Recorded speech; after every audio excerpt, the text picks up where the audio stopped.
Baby, I love you, I never want to let you go. The more I think about, the more I want to let you know that. Melody. There's the reset. Okay, and now Melody, go.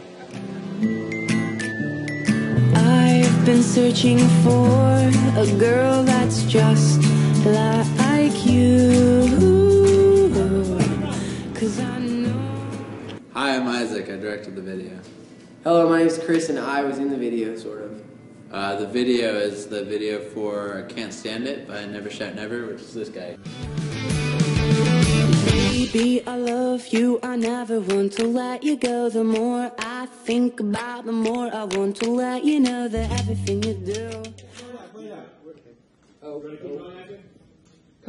Isaac pitched me the idea, and then I went back with some comments, and then, you know, we just worked together to, like, figure out, like, a total scenario that works with both of our imaginations and stuff like that. But I don't know, it's been so fun so far.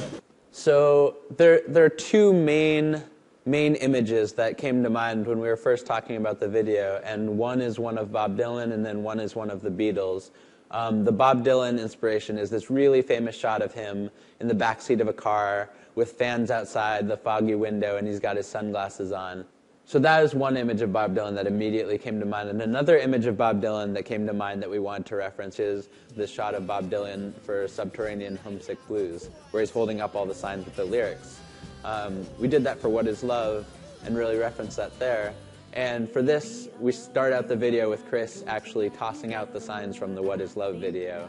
And then it becomes a shot of Bob Dylan on the cover of A Freewheelin' Bob Dylan. So that was one major visual influence that came to mind when we were thinking of the treatment. The other, of course, is the Beatles coming to America, and Beatlemania started. They come off a plane, and there's all of these fans waiting there when they get off the plane. They traveled to the Ed Sullivan Show to play on national TV for the first time. And so for the show that Chris is traveling to in the video, we thought it would be great to reference the Ed Sullivan Show and actually recreate the set of all the arrows coming along. I'm Rob, I'm the AD. We're now building this incredible Beatles set, which looks awesome. I think that arrow's probably pointed the wrong way though. Or no, maybe it's not. It's supposed to point down. Anyway, it's going to be a lot of work.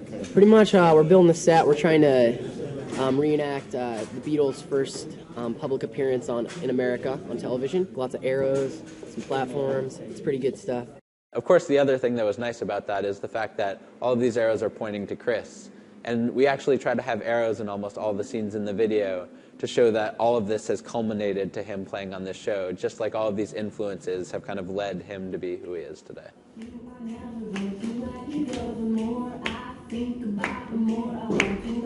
Cut! So there were a few big challenges when it came to making the video. First, how would we shoot all of these locations in one day? And that was where the rear projection came in. And the next, obviously, was where do we get all of these fans? Luckily, that's not a huge problem, because there are a ton of amazing Never Shout Never fans out there. And it was just a matter of finding people who were close enough that they could make it to the video. We had a whole bunch of extras, a lot of awesome kids that came out, you know, and the least I could do is bring them some snacks, just treat them well, you know that they were appreciated, you know, and really good kids. I made a lot of friends with them today. It was fun. I don't think anyone was acting. Everyone really wanted to be there, and everyone was a total huge fan. And they were standing out in the rain for an hour, for 2 hours, and that's not an easy thing to do. So I'm very thankful to everyone who showed up. That was terrifying. I don't know why they jumped on the car. It's kind of a new thing for me. It's a little more like classic. It's a little more full band, but, you know, still trying to keep the acoustic vibe.